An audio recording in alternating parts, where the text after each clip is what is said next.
Assalamualaikum warahmatullahi wabarakatuh. Halo semua, balik lagi di channel YouTube Kartika N Satya. Jadi ya, di video kali ini aku mau ngebahas kisi-kisi SKB Perawat 2021 ya. Jadi soal-soal ini tuh sering banget muncul pada pengalaman teman-teman yang udah ujian. Dan di sini aku mau ngebahas tentang APD COVID-19, oksigenasi dan keperawatan jiwa. Nah, di sini aku random banget ya untuk dari kisi-kisi terbaru yang resmi dari BKN, karena nggak mungkin dalam satu video aku ngebahas semua kisi-kisi. Jadi per video aku biasanya ngebahas 2-3 submateri gitu. Tapi ya, sebelum lanjut ke videonya, bagi teman-teman yang belum subscribe, silahkan subscribe dulu. Kenapa? Kalau kalian subscribe, aku itu tambah semangat loh buat video baru. Apalagi sebentar lagi aku mau 100.000 subscriber. Aku mohon kalian kawal terus aku sampai nanti aku dapat 100.000 subscribernya. Dan iya, jangan lupa juga untuk follow Instagram aku di @kartikagh. Nah, kenapa kalian wajib follow? Karena biasanya aku selalu aktif nih, baik itu di postingan ataupun di story. Jadi jangan lupa di follow ya. Oke, kita langsung aja ke latihan soalnya. Soal yang pertama. Seorang perawat bekerja di puskesmas bagian rawat jalan poli umum akan melaksanakan pelayanan. Apakah jenis alat pelindung diri yang harus digunakan? A. Face shield, D. Masker N95, C. Gaun, D. Boots atau sepatu karet, E. Masker bedah 3 lapis. Oke teman-teman, di sini kaitannya dengan APD COVID-19. Nah, perlu teman-teman ketahui untuk APD di sini tuh ada 3 level. Jadi ada level 1, level 2 dan level 3. Nah, di sini yang ditanyakan adalah cakupan dari rawat jalan poli umum. Jadi poli umum itu masuk ke dalam rawat jalan di dalam puskesmas. Dan untuk rekomendasi alat pelindung diri atau APD COVID-19-nya pada tingkat ke-1 atau level 1, ini kaitannya level 1 ya teman-teman. Ini level 1. Nah, yang harus digunakan adalah, oke, kita langsung pilih jawaban yang paling benar ada pada option, pada option E. Nah, kenapa option E jadi pilihan paling benar untuk soal ini? Karena untuk di level 1 itu yang harus digunakan jenis APD-nya adalah masker bedah 3 lapis, kemudian sarung tangan karet sekali pakai jika harus kontak dengan cairan tubuh pasien. Nah, itu cakupannya untuk bagian rawat jalan umum. Nah, untuk face shield ini adalah level 3 ya. Ini level 3, kemudian masker N95 juga level 3, gaun ini juga level 2 bisa, level 3 juga bisa, 2 atau 3 bisa juga. Nah, sedangkan untuk option yang D ini boots atau sepatu karet ini ada pada level 3. Jadi untuk yang level 1 adalah masker bedah 3 lapis. Jadi jawaban yang paling tepat untuk alat pelindung diri atau APD COVID-19 di bagian rawat jalan poli umum itu menggunakan masker bedah 3 lapis. Oke, kita langsung ke soal berikutnya. Alat pelindung diri atau APD level 3 pada kelompok dokter dan perawat yang mencakup ruang prosedur dan tindakan operasi pada pasien ODP, PDP atau terkonfirmasi COVID-19 adalah A. Masker 3 lapis, B. Sarung tangan karet, C. Alas kaki, D. Baju kerja, E. Masker N95. Nah, kira-kira mana nih jawaban yang paling tepat untuk APD level 3 teman-teman? Dan jawaban yang paling tepat untuk soal nomor 2 ini adalah yang E. Masker N95. Nah, dari option ini kita langsung eliminasi nih. Untuk masker 3 lapis ini adalah level 1 ya. Ini level 1, kemudian sarung tangan karet juga level 1, dan level 2 juga masih menggunakan sarung tangan karet. Kemudian yang C, alas kaki ini adalah level 1, dan baju kerja ini adalah level 1. Iya. Jadi jawaban yang paling tepat untuk APD level 3 pada kelompok dokter dan perawat itu adalah masker N95 dari pilihan option ini. Jadi jawaban yang paling tepat adalah option E. Nah, sebelum lanjut ke videonya, teman-teman yang perawat, tahun ini insya Allah aku udah berusaha untuk membantu kalian dengan persiapan 100%, karena saat di SKB nantinya akan ada 30% soal kesehatan umum dan 70% soal SKB perawat. Jadi untuk teman-teman perawat, ini persiapannya insya Allah bisa 100%. Jadi saat nanti nilai SKB bisa menunjang karena bobotnya yang tinggi.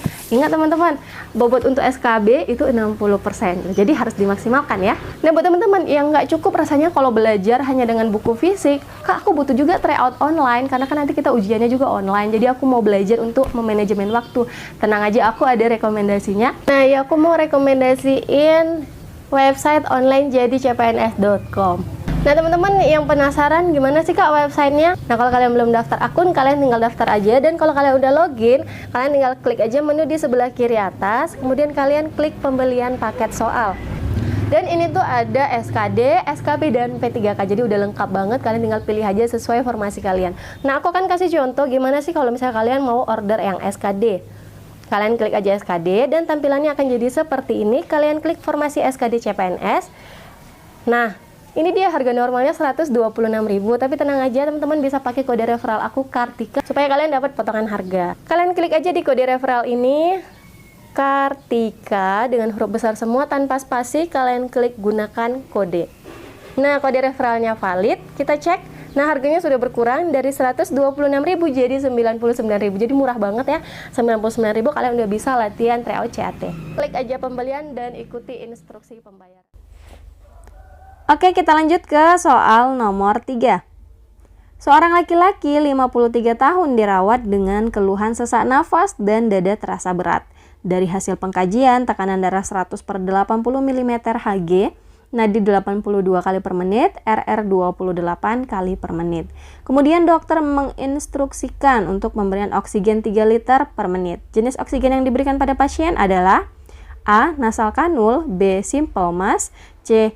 Rebreathing mask, D. NRM ya, ini singkatannya dengan NRM, non-rebreathing mask, dan E. Venturi mask. Oke, kira-kira jawaban yang paling tepat untuk soal nomor 3 ini yang mana? Oke teman-teman, ini dia tabelnya ya untuk oxygen delivery device and system, dan aku pakai yang referensi yang ini. Nah untuk nasal kanul itu aliran oksigennya adalah dari 1 sampai 6 liter per menit. Jadi udah ketemu sih langsung jawabannya, bahwa untuk instruksi dari dokter pemberian oksigen 3 liter per menit itu adalah jenis oksigen nasal kanul. Jadi jawaban yang paling tepat adalah option yang A. Dan untuk aliran oksigennya yang lain itu teman-teman bisa langsung lihat aja dari gambar simple mask, kemudian rebreathing mask, non-rebreathing mask, venturi mask, itu ada di aliran oksigen di dalam tabel ini. Nah, lain lagi ceritanya kalau misalnya yang ditanya itu bukan aliran oksigennya, tapi konsentrasi O2-nya dalam persen, itu beda lagi ya cara menjawabnya. Jadi nanti tinggal dimasukkan aja ke dalam tabel, dipilih nih mana yang masuk ke dalam konsentrasi O2 dalam persen. Kurang lebih kayak gitulah soalnya. Oke, kita lanjut ke soal yang keempat. Masih oksigenasi ya. Pasien datang ke UGD dengan keluhan sesak nafas, terdengar suara wheezing. Pasien riwayat asma bronkial. Dokter menginstruksikan untuk memberikan terapi oksigen dengan pemberian nasal kanul 4 liter per menit. Berapakah nilai persen konsentrasi oksigen tersebut? Nah ini dia tadi yang udah aku bahas di soal sebelumnya ya. Jadi beda lagi kalau misalnya yang ditanya bukan jenis oksigenasinya, tetapi konsentrasi oksigennya. Nah kurang lebih soalnya kayak gini. Kita langsung masuk lagi nih ke dalam tabel ya. Nah untuk nasal kanul 4 liter per menit di dalam tabel referensi ini itu adalah 31 sampai 38 ya, hitungan dalam persennya. Ini kita langsung eliminasi nih. Dari option yang A itu masuk ke dalam nasal kanul yang 1 liter per menit. Kemudian untuk 26 itu masuk di 2 liter per menit. Dan untuk yang 28 itu masuk di dalam konsentrasi oksigen 3 liter per menit. Nah 30% ini masuk juga dalam konsentrasi oksigen 3 liter. Untuk 38 ini option yang E adalah 4 liter per menit. Jadi yang di soal yang ditanya adalah pemberian nasal kanul 4 liter per menit. Berapakah nilai persen konsentrasi oksigennya? Itu adalah 38%. Jadi jawaban yang paling tepat pada soal ini adalah option yang E. Oke, kita lanjut ke soal nomor 5. Seorang laki-laki 42 tahun dibawa oleh keluarganya ke rumah sakit jiwa dengan wajah tegang, pandangan tajam, bicara kasar, dan suara tinggi. Hasil pengkajian, pasien mengungkapkan ancaman dan perasaan ingin melukai orang lain. Perawat sudah mengajarkan pasien latihan fisik 1 dengan menarik nafas dalam. Apakah tindakan keperawatan yang tepat dilakukan selanjutnya? Jadi ini adalah lanjutan tindakan untuk SP ya, strategi pelaksanaannya. Option yang A, latihan orientasi realita. B, latihan fisik pukul benda lunak atau bantal. C, latihan cara verbal bicara baik-baik. D, latihan cara spiritual. E, melakukan aktivitas terjadwal. Oke teman-teman, kita fokus di data soal ya. Jadi di dalam soal ini nih pasien dengan masalah resiko perilaku kekerasan atau RPK ya. Ini singkatan aja sih sebenarnya. Resiko perilaku kekerasan. Nah, di sini perawat sudah mengajarkan pasien latihan cara fisik 1. Berarti sudah pasti jawaban yang paling benarnya adalah SP2 nantinya ya, teman-teman, di pilihan option ini. Jadi, jawaban yang paling tepat untuk soal ini ada pada option yang B. Jadi, latihan fisik ini adalah SP kedua ya. Pukul benda lunak atau bantal. Nah, kalau kita lihat nih dari option yang lain, latihan orientasi realita, itu tidak tepat ya, karena bukan merupakan tidak merupakan SP RPK, resiko perilaku kekerasan. Nah, untuk option yang C, latihan cara verbal bicara baik-baik, itu kurang tepat juga karena dia merupakan SP ketiga bukan SP kedua. Sedangkan yang ditanya adalah tindakan selanjutnya setelah SP1, udah pasti SP yang kedua. Kemudian untuk option yang D, latihan cara spiritual, ini juga tidak tepat ya teman-teman karena merupakan SP keempat. Melakukan aktivitas terjadwal, nah ini juga kurang tepat karena bukan merupakan SP dari pasien RPK, jadi tidak SP pasien resiko perilaku kekerasan. Jadi jawaban yang paling tepat ada pada option yang B. Oke, kita lanjut ke soal berikutnya. Nah, ini kaitannya untuk soal keperawatan jiwa ya. Soal ke-6. Seorang perempuan berumur 24 tahun dirawat di rumah sakit jiwa dengan diagnosa resiko bunuh diri. Perawat akan melakukan asuhan keperawatan dalam bentuk strategi pelaksanaan pertama. Sambil berbincang, perawat mengidentifikasi benda berbahaya di sekitar klien. Apakah tindakan selanjutnya yang harus dilakukan perawat berdasarkan SP1 pasien? A. Melakukan kontrak treatment. B. Melatih cara mengendalikan dorongan bunuh diri. C. Mengajarkan cara-cara mengendalikan dorongan bunuh diri. D. Mengamankan benda-benda yang dapat membahayakan klien. E. Mengidentifikasi benda-benda yang dapat membahayakan klien. Oke, berarti kita harus bahas lagi nih untuk strategi pelaksanaan satu pasien pada pasien resiko bunuh diri ya. Nah, untuk yang pertama itu adalah mengidentifikasi benda-benda yang dapat membahayakan pasien. Nah, ini option yang E merupakan SP yang ke-1 ya. Dan di sini perawat juga sudah mengidentifikasi benda berbahaya di sekitar klien. Itu artinya dia sudah melaksanakan SP ke-1. Jadi, untuk selanjutnya SP kedua itu apa? Nah, SP kedua adalah mengamankan benda-benda yang dapat membahayakan pasien atau klien. Jadi ini adalah SP kedua. Udah ketemu sih jawabannya ada pada option yang D. Itu pun kita lanjut. Nah, untuk SP yang ketiga adalah melakukan kontrak treatment. Nah, option yang A ini adalah SP ketiga. Kemudian untuk SP 4 itu adalah mengajarkan cara mengendalikan dorongan bunuh diri. Ini pada option C ya. Ini adalah SP keempat.